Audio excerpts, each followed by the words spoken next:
Оңтүстік. Оңтүстік немен белгілейміз?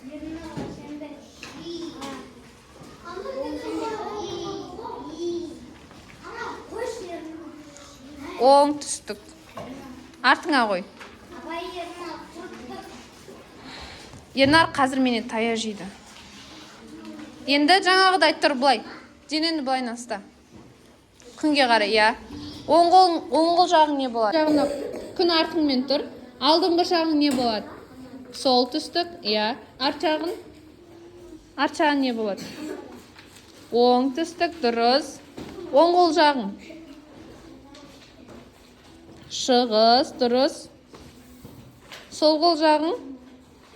Батыс, жарайсың. Күнге артыңмен тұрсайын. Бұлай арқаңмен тұрасың. Иә. Алдыңғы жағың не болады? Солтүстік па, оңтүстік па? Алдыңғы жағың батыс бола ма? Жоқ. Алдыңғы жағың солтүстік болады. Сен күнге қарасай, күн артыңда тұр ғой. Соған байланысты. Сен күн... Бірге істейміз.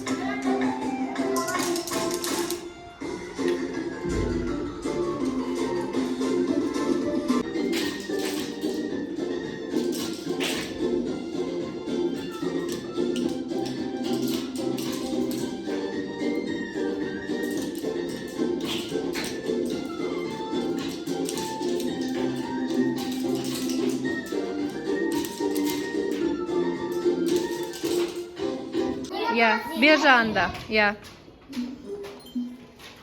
Отыр. Кел. Кел. Тұспағдар көкжиек тұстарын анықтайтын құрал. Тұспағдар деген жаңа компас. Дұрыс па әлде жоқ па? Дұрыс, отыра ғой.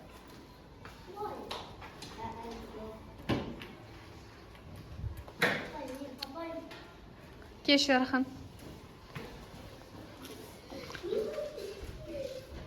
Да дегенді бас жерші.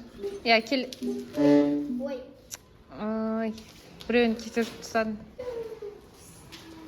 Тұспағдар адаспау үшін қажет дейді. Тұспағдар деген ол жаңағы компас біздің. Адаспау үшін қажет дейді. Дұрыс па? Я, дұрыс. Біреуден істе. Кезекке тұрсаңдар артқа. Еркежан, сен бірінші партада отырсың ба?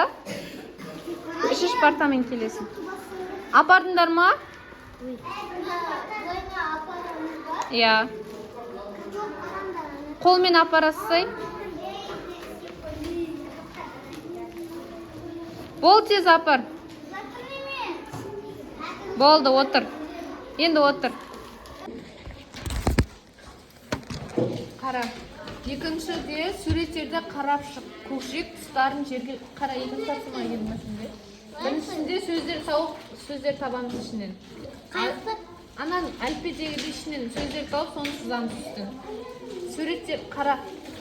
Көкжиек тұстарын жергілікті белгілер арқылы қалай анықтауға болады. Жергілікті белгілер бойынша бағдарды білудің саған қандай қажеттіліктері бар. Қара. Жаңа мен түсіндірдім ғой. Мысалы, ағаштың біріне қарап, оңтүстік пен солтүстікті ажыратамыз деп. Тура сол сияқты осы жаңа сызық тұр ғой, соған қарап анықтайды. Мысалы, мынада қара, тыңдам, мені сұрама, Аружан, тыңда. Дінде қай жағы оңтүстік, қай жағы солтүстік деп ойлайсыңдар. Жаңа оңтүстік жақ, жылы солтүстік жақ салқын болады. Я. Не ол? Мына оңтүстік жағы. Бұл жақта ағаштар, жапырақтар өсіп тұр, я? Ал мына солтүстік жағы дымқыл. Бұл жақта андай майланатын шөптер, кішкентай нелер өсіп тұрады. Бұл жақта жапырақ өспейді, көріне ма? Енді мына жағы оңтүстік О, мына жағы солтүстік С дейміз.